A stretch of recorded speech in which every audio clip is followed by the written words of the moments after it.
आज सुबह से ही आरोपियों के ठिकानों पर बुलडोजर चलाया गया। एक बड़ी कार्रवाई की है। जो अंदाज यूपी में देखने को मिलता है वो मध्य प्रदेश में भी देखने को मिल रहा है। अपराधियों के घरों पर उनकी संपत्ति को ध्वस्त किया जा रहा है बुलडोजर के जरिए। आपको बता दें कि इस पूरे मामले पर साद और साहिल जो 2 आरोपी हैं, इनके घरों पर प्रशासन ने बुलडोजर चलाकर अवैध निर्माण को ध्वस्त कर दिया है। आरोपियों पर आरोप यह है कि उन्होंने निजी इंजीनियरिंग कॉलेज की हिंदू लड़कियों को टारगेट करके उनसे दोस्ती की, फिर उनके साथ दुष्कर्म किया, अश्लील वीडियो बनाया, ब्लैकमेल किया गया और फिर लव जिहाद जैसे आरोप भी लग रहे हैं। आपको बता दें कि भोपाल में लव जिहाद के आरोपियों के ठिकानों पर एक बड़ा एक्शन लिया गया है। बुलडोजर चला दिया गया है, संपत्ति ध्वस्त की गई है। आरोपी साद और साहिल के घर पर बुलडोजर चलाया गया है। निजी इंजीनियरिंग कॉलेज की हिंदू लड़कियों को दरअसल टारगेट किया गया था। इन पर आरोप है दोस्ती के जाल में फंसाकर रेप का आरोप है, अश्लील वीडियो बनाकर ब्लैकमेलिंग का भी इन पर आरोप है। ये देखिए बुलडोजर की कार्रवाई चल रही है और जब पूरी तरह से ध्वस्त कर दिया गया तो वो तस्वीरें भी सामने आई हैं। एक इंजीनियरिंग कॉलेज की लड़कियों से जुड़ा ये मामला है। इस पूरे मामले पर जिन पर आरोप है उनके घर को ध्वस्त करा है बुलडोजर के जरिए। लव जिहाद के आरोपियों के ठिकानों पर इस तरह बुलडोजर चलाया गया है। साद और साहिल के घरों पर बुलडोजर चलाया गया है। और आइए आपको ये बताते हैं कि इन आरोपियों पर आरोप क्या क्या है, क्या किया इन्होंने। लव जिहाद का आरोप लग रहा है इन पर। भोपाल में बुलडोजर एक्शन और आरोप किन पर है? साद और साहिल, ये 2 आरोपी बताए जा रहे हैं मुख्य तौर पर। और क्या आरोप है? दोस्ती के जाल में इन लोगों ने फंसाया लड़कियों को, मासूम लड़कियों को, रेप करके वीडियो बनाया, वीडियो की मदद से ब्लैकमेलिंग की गई, धर्म परिवर्तन की धमकी दी गई, निकाह का दबाव बनाया गया। टारगेट पर कौन कौन रहे आपको बता रहे, इंजीनियरिंग कॉलेज की हिंदू लड़कियां रही, खास करके इन्हीं पर ही टारगेट किया जाता रहा। पीड़ित छात्राओं ने यह भी आरोप लगाया कि आरोपी लड़कों ने अपनी असली पहचान छिपाई, उनके साथ दोस्ती की। आयोग का यह कहना है कि एक सुनियोजित और संगठित अपराध है ये, जिसमें आरोपियों के दूसरे राज्यों तक भी नेटवर्क फैले हुए हैं।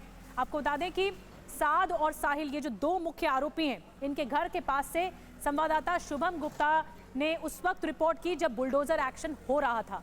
देखिए रिपोर्ट।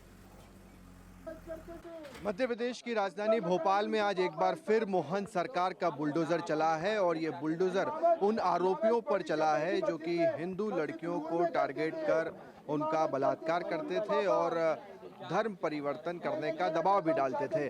तस्वीरें आपको जो आरोपी साद है, फरहान है, उनके घर की तस्वीरें दिखा रहे हैं और इसमें प्रशासन ने सबसे पहले नोटिस जारी किए, उसके बाद ये पूरी की पूरी कार्रवाई की गई है। यानी कि अगर हाईकोर्ट की आप बात करेंगे तो उसके आदेश के बाद ही ये कार्रवाई बुलडोजर की देखने मिली है। सुप्रीम कोर्ट की इस शुरुआत में गाइडलाइन आई थी, मगर उन सब चीज़ों को ध्यान में रखते हुए प्रशासन ने इस तरह की कार्रवाई की है। इसके पहले भी जो शारिक मछली था उसका घर तोड़ा गया था। बड़ी इमारत थी, तकरीबन 20-25 करोड़ का घर था, बड़ी कोठी थी, उसे भी कोर्ट के आदेश के बाद ही तोड़ा गया था। फिलहाल जो तस्वीरें आप देख रहे हैं ये भी उसी का नतीजा है। प्रशासन की टीम सुबह 4 बजे से ही यहाँ पर पहुँच गई थी और उसके बाद इसी तरह की कार्रवाई यहाँ पर लगातार चलती रही। भारी पुलिस बल तैनात था, तकरीबन 400 से 500 पुलिसकर्मी मौजूद थे। मीडिया की आवाजाही पूरी तरह से बंद कर दी गई थी, बैरिकेडिंग कर दी गई थी और उसके बाद ये कार्रवाई को अंजाम दिया गया है। तो मोहन सरकार ने अपने इरादे स्पष्ट तौर पर बता दिए हैं कि जो भी आरोपी हैं, विशेष तौर पर जो लव जिहाद कर रहे हैं, रेप कर रहे हैं, ऐसे आरोपियों को बख्शा नहीं जाएगा। कैमरा पर्सन मुकेश के साथ शुभम गुप्ता, टीवी 9 भारतवर्ष, भोपाल। शुभम की रिपोर्ट आपने देखी। और भोपाल में बुलडोजर कार्रवाई पर मंत्री विश्वास सारंग ने कहा है कि लव जिहाद जैसे कुकृत्य करने वाले समाज में रहने लायक नहीं है। ऐसे अपराधियों को किसी भी कीमत पर बख्शा नहीं जाएगा।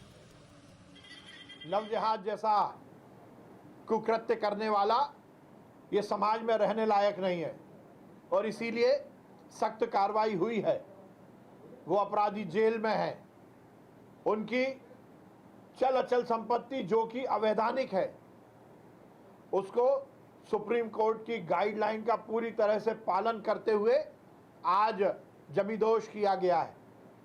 कोई भी व्यक्ति कितना भी बड़ा हो, उसे बख्शा नहीं जाएगा। आज जो कार्रवाई हुई है वो इसीलिए हुई है कि उनके जो भी मकान थे वो अवैधानिक थे, उनको जमींदोज किया गया है। ऐसे अपराधी समाज में रहने लायक नहीं है। उनके खिलाफ कार्रवाई हुई है और सख्त कार्रवाई होगी, उन्हें बख्शा नहीं जाएगा।